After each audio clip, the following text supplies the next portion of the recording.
आधे तेरे चरणों की रज धूल जो मिल जाए सच कहता हूँ मेरी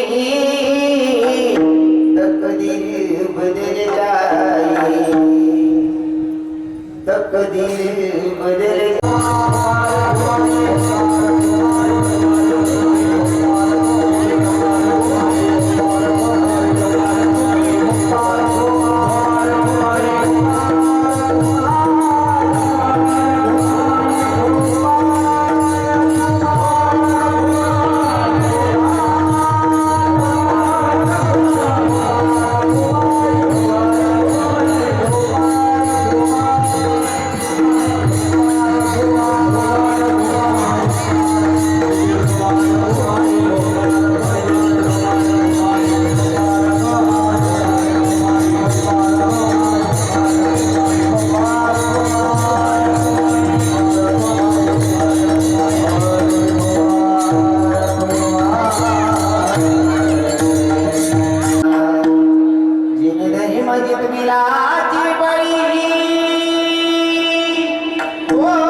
एवढं मोठं नियोजन केलेलं आहे ते म्हणजे बजरंग मित्र मंडळ, तरुण मित्र मंडळ. आनंद वाटतोय समाज बघून, लय मोठं परिवर्तन येणार आलो होतो. गणरायांच्या आगमनानिमित्ताने कीर्तनाचा योग. गणपती बाप्पाचं चरित्र तुम्ही ऐकलंच असेल. आता मला सांगायची काही गरज नाही, कारण गणपती बाप्पा कोण आहेत? पार्वती माता आंघोळीला बसायच्या अगोदर अंगावरचा मळ काढला असं सांगतात बा. अंगावरचा मळ काढला, त्याचं ते गणपतीरायांना बनवलं आणि त्याच्यामध्ये पुंकार भरला, सजीवंत झाले आणि मग मुलगा म्हणून मानलं. बरोबर आहे ना? असंच आहे ना? म्हणजे पूर्ण म्हणणं असं आहे, पार्वती माता का 4-5 वेळेस मान धुवायचा अंगणामाईवर. अरे ते उंटण लावत होते. हा, बराच जण अंगणा माती म्हणतस, अंगणामाईवरी गणपती बनावा. पार्वती माता होती, आदिशक्ती नाव होती. ती आपले नियम शिकाडी, ती अंग द्यावा नाही का? इथला मैचड जाईल तो लोक काय नाही पिचेस यावर आगे तर काय ते उंटण अंगाला लावलेलं आणि तो काढल्याच्या नंतर त्याचा गणराया तयार झालेला. त्याच्यामध्ये पुंकार भरला, सजीवंत झाले आणि मुलगा म्हणून त्यांना बसवलं आणि स्वतः स्नानासाठी गेले. तिथपर्यंत कथाभाग माहिती आहे. पण दुसऱ्या ग्रंथामध्ये जर बघितलं, गणराया हेच कृष्ण भगवंत आहे. विठ्ठल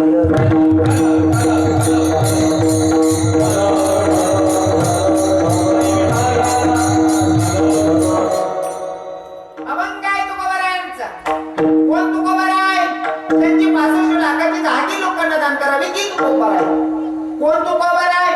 जाळून संसार वैसले अंगणी ते तुकोबार आहे, किंवा संसाराच्या नावे घालून या शून्य ते तुकोबार आहे. आणि ते तुकोबार आहे या भंगातून तुम्हा आपल्या जीवांना समजवत असताना सांगताय, भैया अशा देवाला शरण जा की तो भगवंत तुमच्यासाठी किती खालच्या लेवलचं काम करायला तयार असेल. अशा देवाला शरण जायला तुकोबार आहे सांगतात. फॉर एक्झाम्पल, अशा देवाला शरण जायचं की तो देव तुमच्यासाठी कोणतंही काम करायला लाजला नाही पाहिजे. अशा देवाला शरण जायचं. थोडक्यात सांगू का? पुढाऱ्यांमाग फिरू नका असं मी म्हणणार नाही, राजकारणी लोकांच्या मागे फिरू नका असं म्हणणार नाही, जरूर फिरलं पाहिजे दादासाहेब, पण असा लोकच ना मागे फिरू त्याला कमीत कमी आपलं पडेल बी थोडं दिकाल पाहिजे. नाही की बंगलावाला ना घरकुल मंजूर करतो आणि आपला पडेल बी थोडा मग आपण पाळ टाकतो तरी मी नेता त्यालाच ना माहिती त्याच ना मागे फिरतात प्युअर येडा पण आहे विठ्ठल.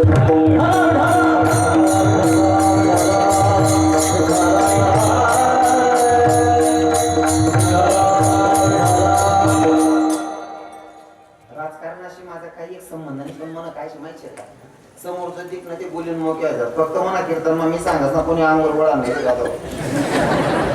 कारण कीर्तनकार म्हणजे रेडीमेड कपड्याची दुकान असते. मी ऐन वेळेस येत मग तुम्हाला मला काहीच समजत नाही काय वेळेचे असं मी ऐन वेळेस येतून कीर्तन करून निघून जातो. मी कोणासाठी एकासाठी कीर्तन करत नाही. कीर्तनकार म्हणजे रेडीमेड कपड्याची दुकान असते. एकासाठी कपडा शिवला जात नाही, शिवून पडलेला असतो ज्या महात्मा बसणं त्या घालून नेऊन जातो. अजिबात वादविवाद न भांडण मग बळा नाही आणि आपले तिथला टाइम बी नाही. तसं ते तुम्हाला माहिती जे मी काय काय करू असं ज्यांना दाखला काय जिथं हो तो मन जोडे हो ना बाबा म्हणे काय म्हणे तुम्ही काली पिली चला तर मग तुम्हाला पोरं सांगेल म्हणे पोरं सांगेल सांगणार काय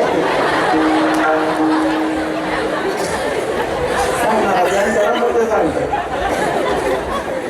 त्यात काही इथलं सोबत त्यात काय समजलं कोण सांग म्हणजे चिरले फिरत म्हणजे तुम्ही काय काय माहिती नाही मग बाकीचा सांगतो महाराज काले पिढीचा आपण तिथं पहिला दिन मला जेवण काढी ना आम्हा गाव पाहिजे उचलायलाच म्हणजे तुम्ही नाही मागे मी बांधातच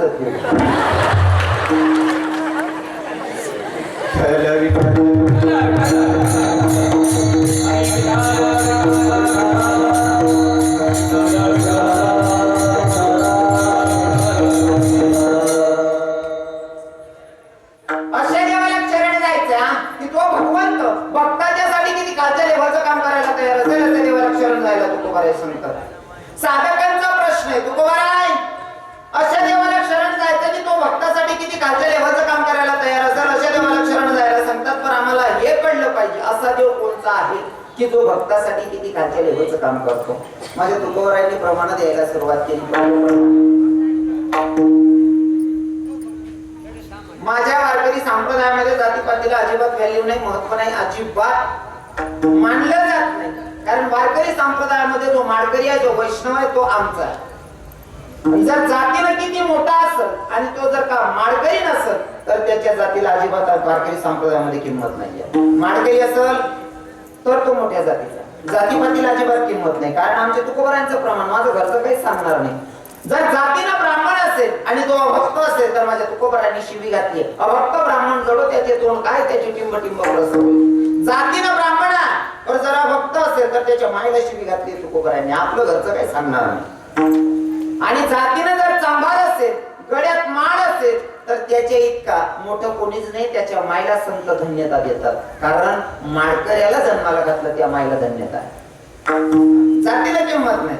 आता जाऊ का म्हणे एक क्लिप चांगली व्हायरल व्हायची बाकी लोक जातीपातीना लई पुळकार बाकीच सांगा बाकीच जास्त उजी होता त्याने जिरी वेगळी वाहतो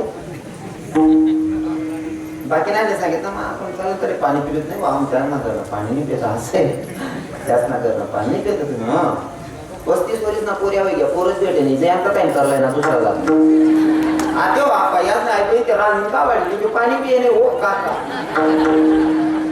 जिरवली माझ्या देवानं जातपातवाल्यांची जिरवली आणि जो जातपात करत त्यांनी जिरावाच होत नको नको नको अभिमान सोडी मी तू पण तोच सुखी नाही का गर्व करायचा नाही माणसानं. रावणाचं एवढं होतं त्याचं राहिलं आपलं काय टिकणार आहे. रावणाचं किती होतं सोन्याची लंका होती तरी सुद्धा रावणाचं टिकलं नाही आपलं काय टिकणार. आमचे जुने कीर्तनकार नेहमी सांगायचे आपला पण काय रास म्हणजे राग नका तर जास्त म्हणा बोला ना मी जरा साधा बोया पोरगाशी म्हणा काय बोलायचाच मग तुम्ही वाजरा मन मला दिसत सत्यता मांडेल मी. जुना बाबा सांगितली जुना बाबाच ना थोडी ऐतिहासिक म्हणे रावण नाही इथलं होतं तरी त्यांना जात नाही आपला पण काहीच राहत नाही आपला आवरात असं नाही आपला पण कितला रास म्हणे 2 बांड्या गोळ्या पहिली बैल आपलं गाडी राहत बैलगाडी ती गाडी राहत गाडा मागे 2 चाके तुझा ना मागे राहतात म्हणजे 60 ला येणार आणि उजी वय घेते 2 शेवडा करून एक चुप्पी बायको यावर काही राहत नाही पण आवडावतो धरून आपला नको नको मान नको अभिमान सोडी मी तू करतो सुधी नाही का. मला काही गोष्टी आहे ना मी जातीपाती नाही पण त्या लोकांचे गुण बघतो आणि त्या लोकांना आपलंसं करतो. जसं की काही लोक जातीपाती बघतात. आता भिल्ल समाजाची लोक आहेत आदिवासी लोक बाबा आपल्या नजरेमध्ये खूप ग्रेट आहेत त्यांचे विचार का बरं चांगला आहेत त्याचप्रमाणे एखादा नवर देऊन माय ऋषीशने बसेल का नाही माय मला कोणी विचार आणि असं कोण देतं का तुम्ही आपल्या आपला विचार आनंद वाचा जीव करत नाही यार नाही पडसा का मी फाशी घेईन माझं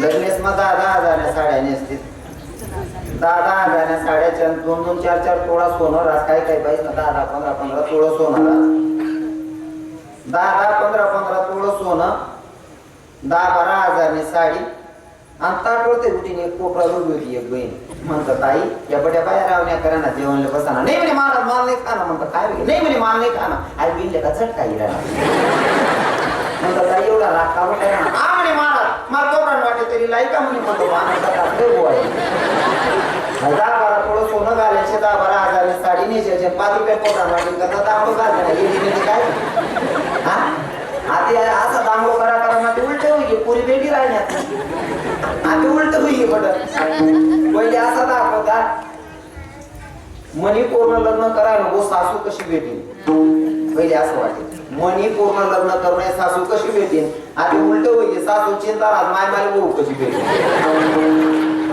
मग उलट होई जायचे आधी ते आदिवासी लोक कधीच नाराज होत नाही काय घेणार नाही त्याचा फक्त लगीन पाहिजे कोणा का लगीन राहणार वाजणं म्हणजे पडायचं नाचालचा कोणले जात तरी उठाडा गरज पडत नाही बरोबर आहे का नाही का बाबा खरं आहे ना डायरेक्ट दादा साहेब डायरेक्ट कुठे नाचायला लागला आपला 2 जण हात तरी वडले तर तात्या आपला साहेब थोडं नाचा तटे गर्दी माहिती नाही तटे जा आपल्याला ते जमत नाही तू शिल्लक रे हो तू जमत नाही का जागा आट्याना करणार काय येतं अति दर्शन आपला तुझी बारी न येणार त्या पोरेसलेली तरुण पोरेचे अपेक्षा नाही सतीश बाबा त्याले जेवणले बोलावा की नका बोलावं वाजा वाजना अडणार रात्री डायरेक्ट नाचा सुरू होई जात इथला नाचतच ना सकाळी मग कुणी जेवणले उठाडू का नको उठाडू इथला तर घेऊन झोपेल राहत असते आणि समजा एखादा मित्र जर घ्या भावड्या उठणं रे जेवण साधीला नाही तरी आपण झोप म्हणजे जेवणले नाही की बोलावं तरी त्यातले राबच आणि आपला असले मुझी बाहेर जात माझे मंडप मग घरात फिरतात पण ती चालू येते त्याला चालू येईन बेन करायला का हो साहेब जाऊ बाबा तुम्ही जेवले नाही हा मला कोणी सांगितलं नाही तुला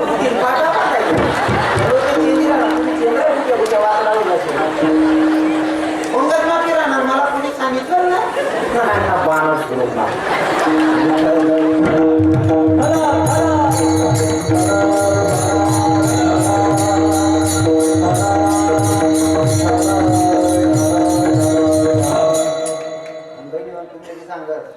आदिवासी लोकेश पण शिकासारखा काय शे माहिती का म्हणा का मग बाबा आदिवासी लोकेश जर लग्न आहेत ना तर टोपला पापड बिपड कुरडाया वगैरे सब डिशने जायत बिचारा आणि ते पाणी पडे तर लग्न राहत कारण ऊस तोडा जायला आहेत त्या ऊस तोडीने पहिला पाणी पडे तर त्याच ना लग्न राहत इतका भारी लोक ना येराले गाया बी दिले तर तरी राग नाही दुसवाने त्यातले मग दारूला असता म्हणते मारुती राहायला नाही मध्ये देवाला जायत त्या टोपला पापड नाही का कुरडाया असा जायचा ते पहिला पाणी ते वादळ तो वादळ बी चांगला सुटे तो जोरात वारा सुटे त्या वारा सुटे ना त्या 9 साड्या नेसतो तो पदर कथा उडे त्या पापडे नारा पड जाय आणि त्या येरावर सुटे वय नाही लय नाही माय पापड लय लय फिरली माय बाण सुरू केला आणि वय नाही काय आनंद महाराज आणि कोणाबद्दल पिशवे काय नाही की नाही एकदम साधं जीवन हो आणि जीवन साधं जगायचं माणसानं विठ्ठल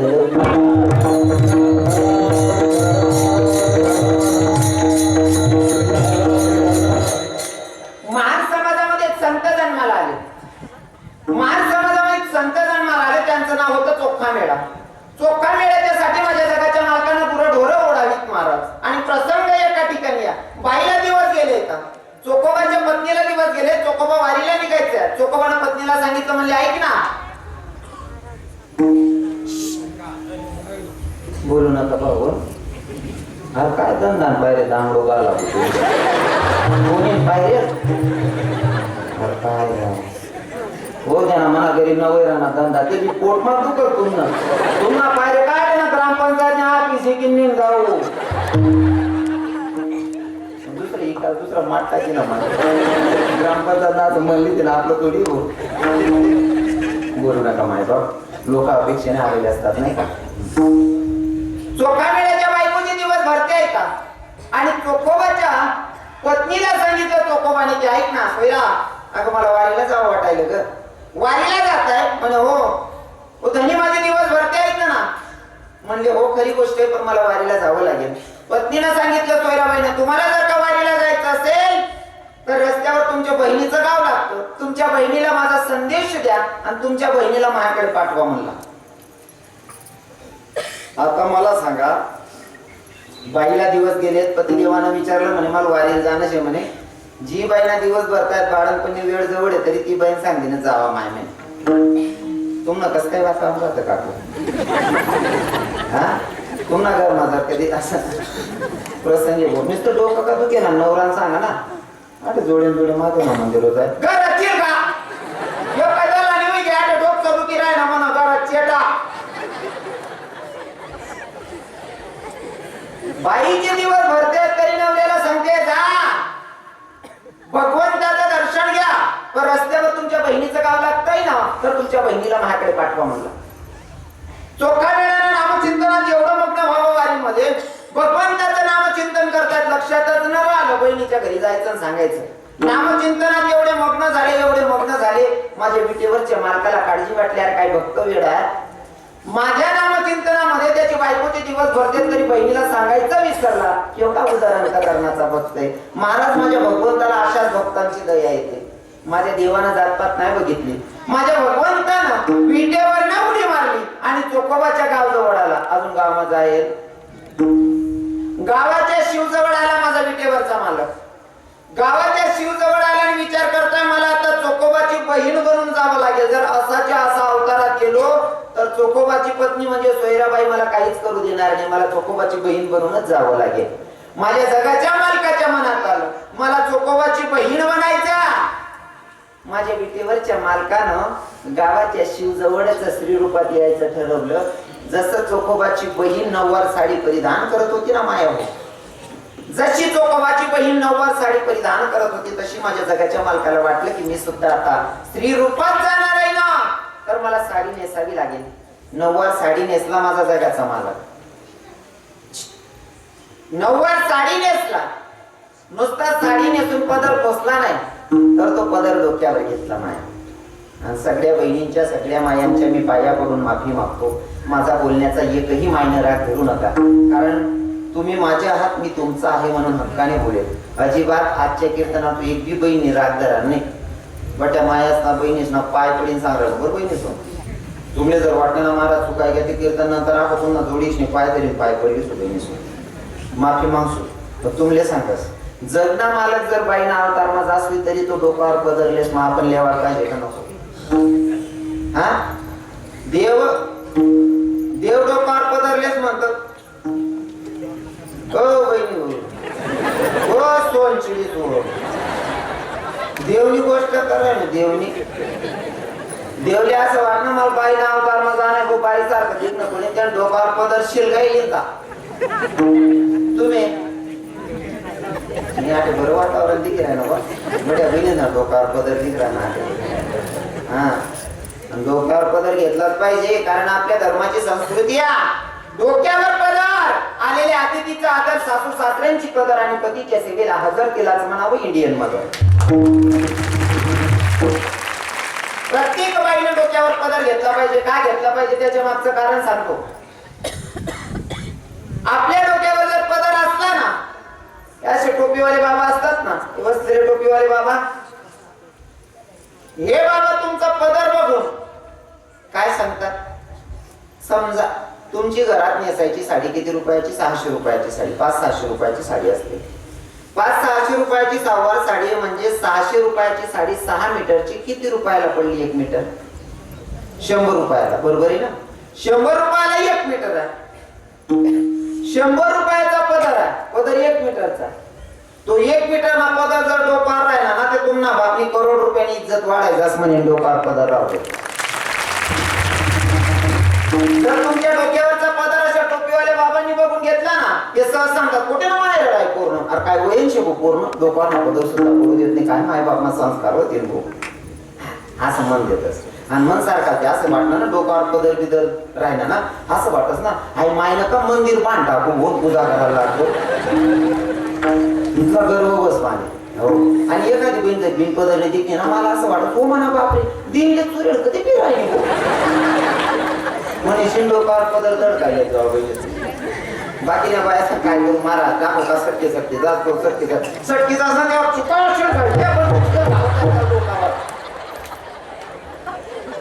कस काय कोणी जातो. डोक्यावर पदर असला पाहिजे. तुम्ही लगीन मजातीच पहिले मग 10-12 हजाराने साड्या नेसते लग्नेच मजाती. गरीब मा गरीब बाई मजुरी करणारी बायको सुद्धा 2000 साडी नेसत. बरोबर आहे ना मग बरोबर आहे ना. गरीब मा गरीबनी बाई सुद्धा 2000 साडी नेसत. पैसावाला राहिले 10-15 पुढे बजेट राहत. एवढ्या मागल्या साड्या देतीस आणि पोलो ती पाकुशी देतीस आणि 75 न पडतं गुंडाई गुंडाई फिरते मानव सोडून एवढी मागे साडी तो पदर तिथला मागाव तो दडकावा ना तो तीर पाकुशी 75 न पडतं गुंडाई येडी.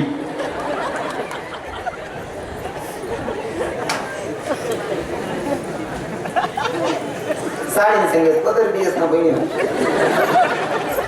चला काय करा ना महाराज पदर करता आला काय करतो नाला करतो तो वाचा लिहिला आम्ही असं काय शेका काय नाही ना. मग काय पदर लिहिते पदर कोणी लिहावा माहितीये का. आपला कानादेशी संस्कृती आहे. राष्ट्रपती झाली माय राष्ट्रपती झाली पुरुष मंडळी कोणी बोलू नका. आपल्या कानादेशाची मुलगी या राष्ट्रपती झाली पण डोक्यावरचा पदर पडू दिला नाही. नाव काय आहे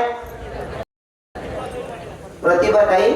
राष्ट्रपती होईल माय डोक्यात पदर पडू दिला नाही. आपली संस्कृती आहे. मन बहीण बचत गटना मीटिंगला जाऊन पदर तीर पाको केले पदरले हो बहीण. आपला देश मग प्रतिभाताई राष्ट्रपती सुद्धा पदरले ना आणि संघ काकू बचत गट मीटिंगला जाऊन पदर तीर पाको केले. अजिबात काल पाहिजे आले पाहिजे मला. तुम्ही माझ्या धर्माच्या हात म्हणून हक्काने बोलतोय राग अजिबात धरायचा नाही. कारण आमच्या संतांची शिकवण आहे पुढं काही जण न देतं बोलून राहिले तो कळवळा म्हणून या. तुम्हाला बोलून मला काही फायदा नाही पण मला सत्यता मांडायची. जोखोबा ना तिथलंच नाही तिथलंच नाही. काही वेळेस काय होत माहितीये का जवळ खरं बोलायला जाऊ ना खरं बोलायला जाऊ ना माफ करशात खरं बोलायला जाऊ ना खरा ना बऱ्याच बेनिफिट नाही चांगलं वाटत. आणि खरं रिचे जर बोलायला गेला सगळी माय सुद्धा सांगत तुम्हाला नाही खरं बोलायला पद्धत नाही ना. आणि तुमच्या नैतिक पद्धत मला काय व्हा मी तुम्हाला 10 पाय पडेल माफी मागायला तरी तुम्ही राग ना तरी मी काहीच करू शकत नाही. राग घेऊ ना तुम्ही मला काय करू शकता. पुढली तारीख द्या यावर काय व्हा जिथं पावले जी तारीख द्या तिथे आव काय करण्यात हा आपली दुकान आहे बरे गिरायकाची गरजच नाही. हा गणपती बाप्पा 11 दिनार 11,000 रुपये नाही म्हणणं पडेल माझे. रोज ना 2-2, 3-3 करीश नाही सुद्धा मनीषी मी तोलतो ना धंदा करत नाही. जे करायचं ते सांगतेच मी ना त्यांना काही सांगायची गरज नाही. त्याच्या राग बी येत नाही. बरोबर आहे की नाही. आणि एखादी माय जर चुकार राहील ना ती सुधारणा प्रयत्न करत ती विमानवर करत नाही. पण एखादी आराव बाई राहिली ना बडी बडी चालेल तुमचं काय खबर माल बोला ना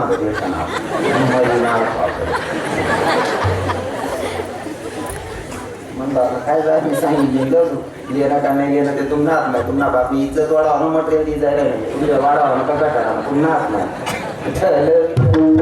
पुन्हा काहीच राहिलं नाही महाराज. पहिलं काहीच राहिलं नाही. पहिले जर कधी याच्या समोर देणे एखादा टोपीवाला बाबा दिकी जाय ना पहिले या मावशा बसलेत ना इष्ट विचारा देर जेटच न जाऊ द्या. टिकरा जरी देरनी बरोबर ना राहिला तरी पहिले बाया काटवते मोठी जायत. मावशी बरोबर आहे ना तरी काटवते मोठी जायत. एखादी देराने जेटानेच मला सांगते ना का काय तुम्ही का बोटी घ्या तो ते आपला टिकरा आहे नाही माय तो देर जेट सारखा टिकस. इतकी मर्यादा होती पहिल्या वर्षी. जर कधी वावर महिने येत किंवा गाव महिने येत ना कुठे गावते दर्जा वाटे खुशेत ना एखादा टोपीवाला बाबा जर ते का ना तरी मन माय असं तोंड फिरायची उभी राहाय. पहिले त्या माणूस निघी जाऊ दे ना पडेल मग आई माय जाय असा नियम होता पहिले. म्हणजे तो वय ऐकणार नाही, पाय ऐकणार नाही, नवीन लग्न होईल राव की वय होई झालं राव. हा नियम होता. टोपीवाला आपला ते मोठा शिवो या माणूसने पहिले निघे जाऊ देणं पडेल. ती माया तो कोण फिरायची उभी राहायचं चक्कीवर का दयन दया जाय ना, डोक्यावर दळण राहे तरी सुद्धा शाना माणूस म्हणा सासरा लागत असेल, जेट लागत असेल, त्याला निघे जाऊ देणं पडेल. तो माणूस निघे जाय, तो मन नाही तोंड शिद करेन, मग मार्गस्थ होय. आते गाव माना आणि गली माना विषय सोड द्या हो. आता ते मन गई सगळा सासराना सुद्धा छातीने बिल्ल मोठा. आता पहिलं काहीच राहिलं नाही. पहिले बाया गावाला घुसान पहिले पायमाना चप्पल हात धरली, पायमाना चप्पल हात धरलेत. माडी बरोबर आहे ना. गावाला घुसान टाइमले दर्जावणी का बाई पहिले पायमाना चप्पल हात धरली. आते आते चप्पल घालाशिवाय रामतीत नाही बिचाऱ्या. बरं आटे बाईसले दोष देत नाही मी, माणसाशी असं विचारा तुम्ही घरमा किचन रूमात काटा काटा का होती होत बाबा त्या बहिणीले मुली जातात ना त्या.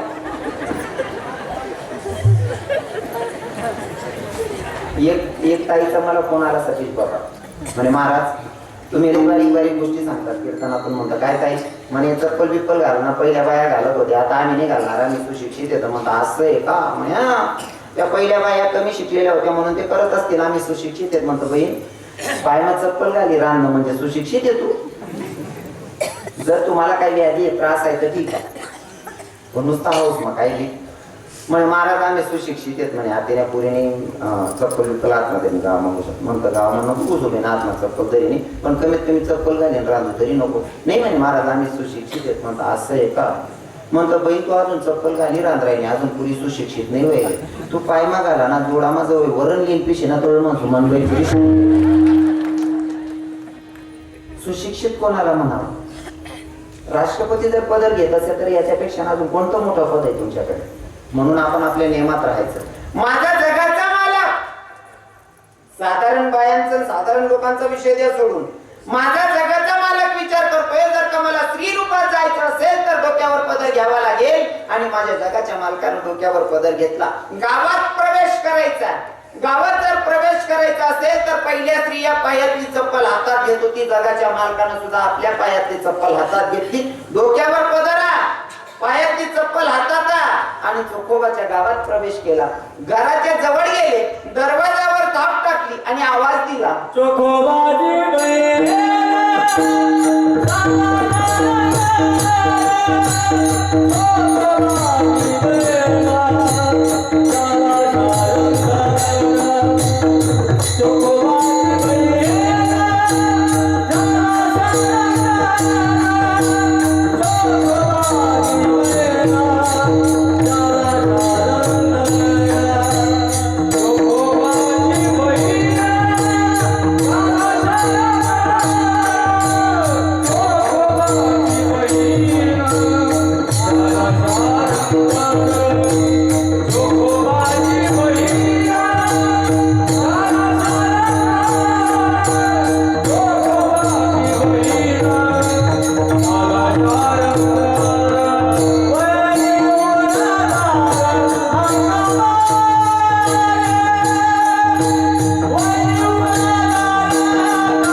वहिनी उघडादार हाका मारी.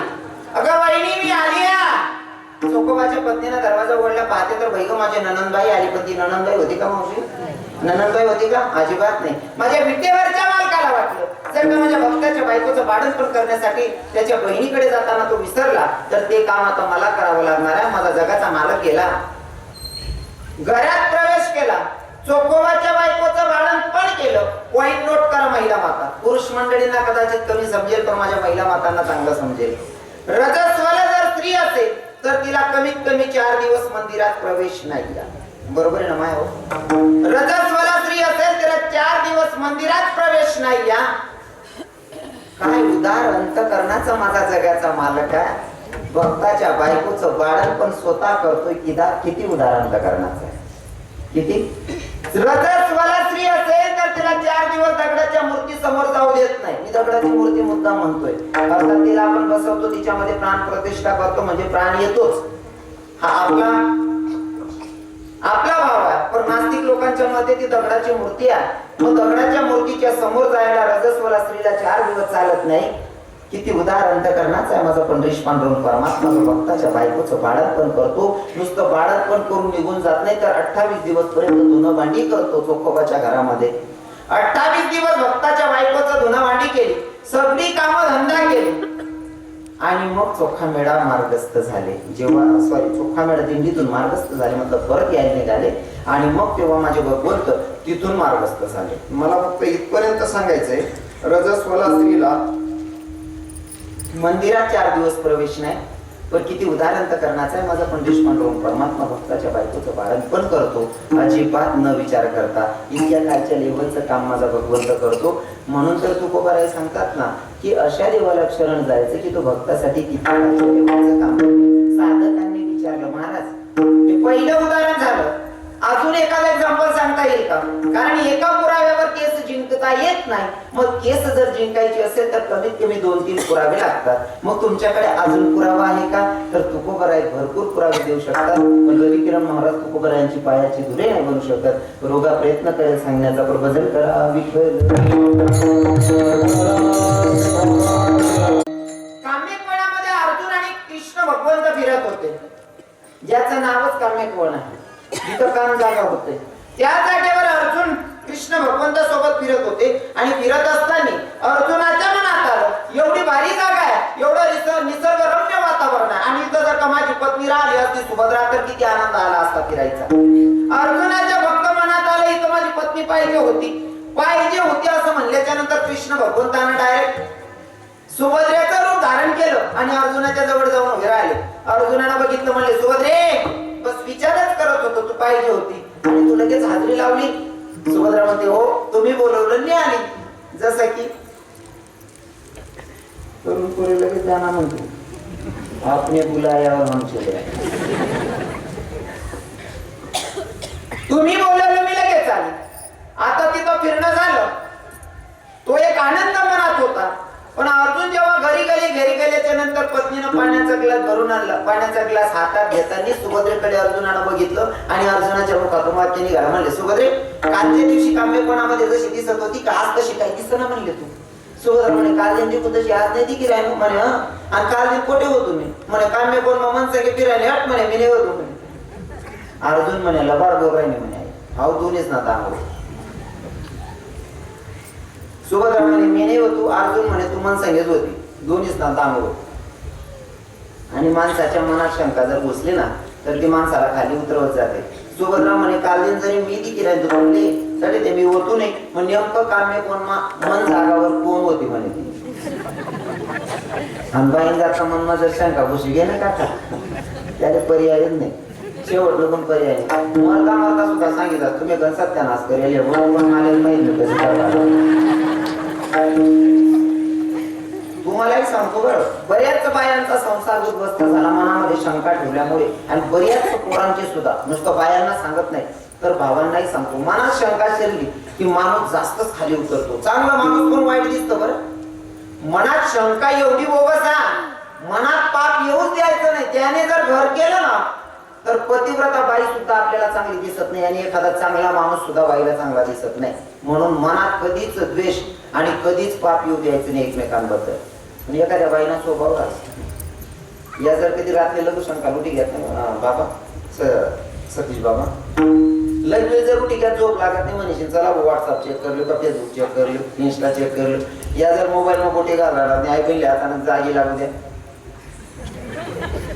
एवढी सकाळी मग तुम्ही सांगे नाही एवढं पाणी काढते ना आंघोळी ते सांगा ना ती कोण मध्ये रात्री 2 वाजले हो म्हणा बाबा हो हक्का हो ताई कोणी नाही हो बाई मी म्हणा टाइम बंद नाही हो सोनची म्हणजे माणसाला जर का शंका मनात शिरली का बाबा माणूस लय खाली उतरतो. आमचे महाराज आहेत नारायण बाबाला भारी सांगतात शंका जर मनात शिरली ना माणूस किती खाली उतरतो माहितीये का. एक माणूस रस्ता तरी चालवायचा शंका किती खाली उतरवतो याच्यावर बोलायला बरं बाबा. शंका माणूस किती खाली उतरत हो. एक माणूस रस्ता तरी चालवायचा चालता चालता पाय वरी घ्या पाय जर बरी घ्या पुशीन पुढे निघावा पाहिजे. पण बाकीचे शंका बाकीचे सवय राहते चालता चालता पाय बरी घ्या पाय कसा ना होईल चालू पाय भरला कसा ना गायला शेणमी म्हैस ना शेणमी बकरीने लिहिल्या होती तापलाच बरा नुसता पाय पुशीन पुढे निघावा काही कारण नव्हतं. पण ज्यांना मनात शंका बसत तो उंची खाली उतरत बरेल पाय पुशीन निघ जातात काहीच ताण राहत नाही. पण आऊ जीवाने बरेल पाय असा हातमा बोट भरले चेक करा करता बरेल पाय हातमा लिहिले आणि हात मारा बी तोंड करून नाक लागून पोहोचतात आई कसा नाही हो. मग यात समज आहे गाय म्हैस तर नाही रे आप्पा अरे आपलाच पराक्रम रे पापा काही गरज नाही नुसतं पाय पिशी निघावं. पण शंका माणसाला खाली उतरवतो भरलेला पाय होता हातात घेतला हातात तर नाकाजवळ घेऊन आला मग नंतर जन्म याला असं वाटत आपला देह अपवित्र झाला मग या दोन पडीन बा मग दवांसाठी आता पाणी पावसाळा नदी नाला वायरा गावगडे नाला वायराचा बाबा गावगडे हात पाय धुला ना हात पाय धुवायला गुणाकारा साडे कोलमा पाणी दिना जे पाणी गुणाकारा साडे कोलमा दिना ना तेव्हा बात ना कोण होता हाव म्हणे आता हाव कसा ना होईल शंका तुम्ही तुला बरी विचार करावा लागेल आता कसा ना होईल. एक बाई मांडायचं तिला ते 3 जोडी घ्या म्हणे बाई अहो बात ना करू ना म्हणतो मग कोण करणार म्हणे भाऊ मी काही एक थोडी म्हणे 50 बाया मांडा कशी घ्या आता त्याला असं वाटणार कोण करणार होईल काय होईल नेमका कसा ना होईल काय होईल मग आपल्या तीर्थक्षेत्रावर जाईल स्नान करणं पडेल बाई पाप धुणं पडेल म्हणजे पवित्र होणं पडेल. हाऊ भावा ते दर मुक्काम गंगा स्नानसाठी निघणार एक ठिकाणी असा अडकना 4-4 किलोमीटर अंतरावर पेवाल पाणी ना टायाने पाणीने जोरमा 30 लागेल होते आता काय करू बा. पण एक मावशी दादावर ना चिडा उडाय राहिली झोपडी बिपडी दिखणी याला असं वाट नाही झोपडी मग कोणतरी आपले पाणी भेट जाई बा पिवाले हा हो ना आजी देखील म्हणे आजी माय पुन्हा पण पाणी शेका म्हणे पिवाले म्हणे भाऊ मी दाखलीशी बाटली भरलेस दुपारला पण ती बाटली पुरस आता मला घर जाऊन टाइम आहे म्हणे पाणी सरी घ्या ते घर चाललो म्हणे माडी आता जर मला पाणी नाही भेटलं ना मी मरू शकत म्हणे बेकार पिसता गेले म्हणे पाणी खूप जोराची तहान आहे म्हणे भाऊ माझे पाणी ना ते टाया नाही रे 2-2, 4-4 किलोमीटर अंतरवर म्हणा पण बाटली भरवली होती ती विसरी गेली पण एक पर्याय शिकाव म्हणे म्हणा पण म्हणे काय आजी म्हणे भाऊ अहो मग पिशी म्हणा ना सोपारी खेळा 2 मा टाकली म्हणे अहो भाऊ सोपारी खेळा 2 मा टाकली ना गप्पास मारा घ्या 10 मिनिटं घ्यात म्हणे मावशी आजी म्हणे काय भाऊ म्हणे असो पारी खेळा फुटी नाही राहणार म्हणे येडा 6 महिना जरा पोट राहिलो मागाय फुटणार नाही तुला फक्त शंका मनात घुसली का माणूस खाली उतरत जातो म्हणून माणसाने शंका घ्यायची नसते बरोबर आहे की नाही कशामुळे होईल ना शंका देवामुळे होईल ना मनीषी प्रत्येक ताईला आणि प्रत्येक दादाला सांगतो मनात कधी शंका ठेवायची नाही कारण शंका घुसली चांगला माणूस पण वाईट दिसतो म्हणून शंका नाही ठेवायची. सुभद्रा म्हणते कालच्या दिवशी मी तुमच्या सोबत नव्हती अर्जुन म्हणे तूच होती होत्यास ना अर्जुन उठला बायकोला मारायला चालून गेला धर्मराजाने सांगितलं युधिष्ठिराला अर्जुना अरे बाईवर हात उचलणं माणसाचं काम नाहीये बाईवर हात उचलू नकोस तुला वाटतंय ना तुझी पत्नी चुकीची आहे तर तिला तिच्या भावाच्या स्वाधीन कर पण तिला मारू नकोस आणि माणसानं बाईला कधी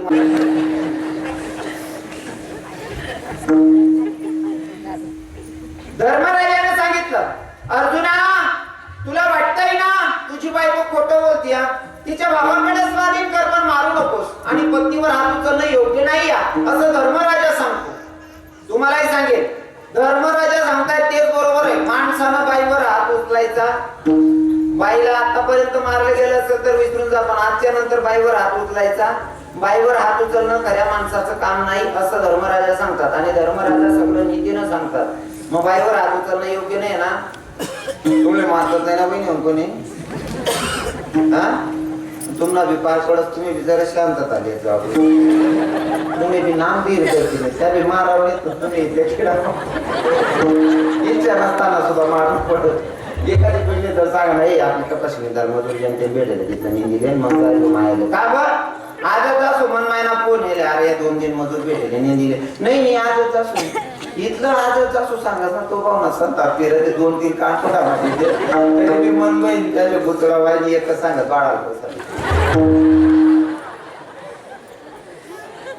बाकी ना तुम्ही बी काय नाही आयशीला बहिणी त्यात बोलीच नाही पाहिजे। पण पुरुष मंडळींना सांगतो पत्नीवर हात उचलणं योग्य नाही। धर्मराजाने सांगितलं अर्जुना तुला जर वाटत असेल ना तुझी पत्नी खोटं बोलते तर कृष्णाला बोलवून त्याच्या स्वाधीन कर त्याची बहीण। अर्जुनाने कन्हैयाला बोलवलं, कन्हैया आले आणि आल्याच्या नंतर विचारलं म्हणले एवढं घाईघाई बोलवण्याचं कारण काय? अर्जुनाने सांगितलं हो कालच्या दिवशी काम्य कोणामध्ये तुमची बहीण सुभद्रा आणि मी सोबत होतो, मी तिला सांगितलं कालच्या दिवशी जशी दिसत होती तशी आज दिसत नाही म्हणले। मग ती म्हणते काम्य कोणामध्ये मी नव्हतीच आणि ही माझ्या सोबत असल्यावर खोटं बोलते म्हणून तुमची बहीण घेऊन जा। कृष्ण भगवंताच्या लक्षात आला अर्जुन जे सांगतोय ते पण खोटं नाहीये आणि माझी बहीण सांगते ते पण खोटं नाहीये। पण हे जर डोळ्यातून मतलब मनातून काढायचं असेल तर याच्यासाठी मला पहिलं जे आहे ते करून दाखवावं लागेल। मग काय केलं? अर्जुन उभा, धर्मराजा उभा, सुभद्रा पण उभी आहे। सुभद्राचा हात धरला, घरातून बाहेर केलं कृष्ण भगवंतानं।